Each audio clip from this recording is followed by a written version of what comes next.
সমস্ত ভক্তবৃন্দ চরণে প্রণাম, গুরুদেব এবং সর্বপরিচিত প্রভাত চরণে প্রণাম নিবেদন করে আশীর্বাদ প্রার্থনা করি। তো আজকের আমাদের ভাগবতম প্রথম স্কন্ধের চতুর্থ অধ্যায় আলোচনা।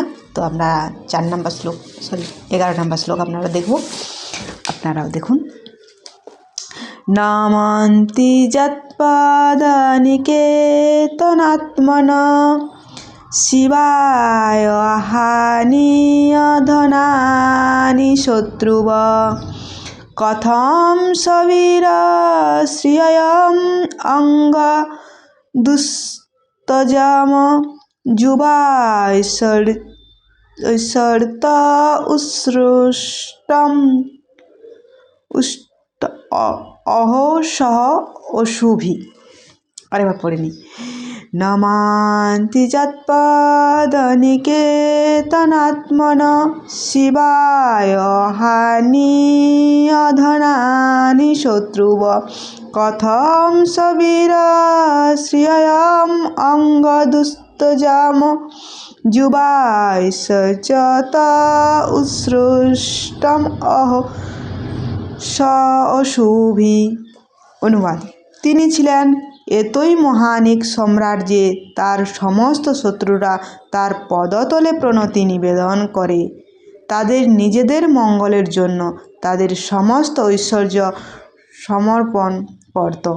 তিনি ছিলেন পূর্ণ যৌবন সম্পূর্ণ মহাবীর। তিনি ছিলেন অসীম রাজকীয় ঐশ্বর্যের অধীশ্বর। তিনি কেন সব কিছু এমনকি তার জীবন পর্যন্ত ত্যাগ করতে ইচ্ছা করেছিলেন? তো এখানে সেটাই বলছেন, নমন্তি যৎপাদ নিকেতন আত্মনম।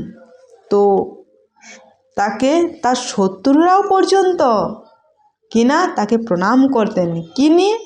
যৎপাদ নিকেতন, অর্থাৎ শিবায় হানিয় ধন সম্পদ দিয়ে মহারাজের চরণে প্রণাম করতেন শত্রুরা পর্যন্ত।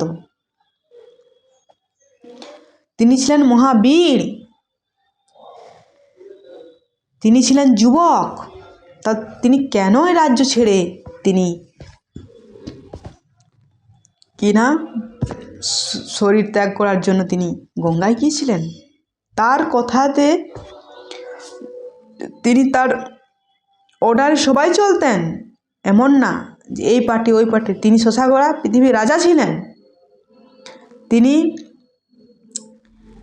ধার্মিক ছিলেন, তিনি সব দিক থেকে বীর, শক্তিশালী, সব দিক থেকে অনুকূল ছিল, পজিটিভ ছিল। তাহলে সে কেন গঙ্গার তীরে তার শরীর ত্যাগ করার জন্য তিনি ইচ্ছা করেছিলেন? কেন? এরকম না, এখন তো ধরুন কারো বয়স যতক্ষণ যুবক থাকবে ততক্ষণ কথা শুনবে, যখন একটু বয়স হয়ে যাবে কেউ ফিরে তাকাবে না। আরে এই বুড়ো ভুলভাল বকে, কী কথা শুনবো, কেউ ফিরে তাকাবে না। তো তিনি ছিলেন মহাবীর সম্রাট। তো এখনকার নেতা মন্ত্রীদের মতো নয়। তিনি শশাগড়া পৃথিবীর রাজা ছিলেন। তিনি তার সব কিছু অনুকূল ছিল, শত্রুরা তাকে প্রণাম করত। তাহলে সে কেন রাজ্য ছেড়ে গেলেন? এখন তো রাজ্যর জন্য দখল করে বসে থাকবো, গদি ছাড়া যাবে না। যখন দেখবো যে আরে এই পার্টি আস্তে আস্তে হেরে যাচ্ছে, তখন কোনো একটা কিছু করে ছেড়ে অন্য পার্টিতে যোগ দেবো, এরকম চলছে। যেখানে হবে সেখানে এইরকম না, এই নেতা মন্ত্রী এই পার্টিকে গালিগালা দিচ্ছে, ওই পার্টিকে গালিগালা দিচ্ছে, যে শত্রু, উই আবার শত্রু, আমার শত্রু, এরকম না। তিনি ছিলেন শশাগড়া পৃথিবীর রাজা। তিনি তার সব দিক থেকে অনুকূল ছিলেন। তিনি কেন সে রাজ্য ছেড়ে তিনি শরীর ত্যাগ করার জন্য ইচ্ছা করেছিলেন? কেন? তাদের কথা আমাকে বলুন। কত সুন্দর প্রশ্ন, তাই না? তো আজ এই পর্যন্ত। এখন তো নেতা মন্ত্রীরা তারা কি করে সেই চেয়ার দখল করা যায়, তার জন্য যা কিছু প্রয়োগ করতে হবে সব প্রয়োগ করে, তাই তো। তো পরীক্ষিত মহারাজ ছিলেন আদর্শ রাজা। তার প্রজারা রাজ্যের তাকে করতেন, তার রাজ্যের শত্রুরাও তাকে প্রণাম করতেন, ধন সম্পদ দিয়ে। দেখুন বলছেন ধনানি শত্রুবৎ, শত্রুরা পর্যন্ত দিত। তো আজ এই পর্যন্ত, পরবর্তী আলোচনা পরে নিয়ে আসবো। হরে কৃষ্ণ।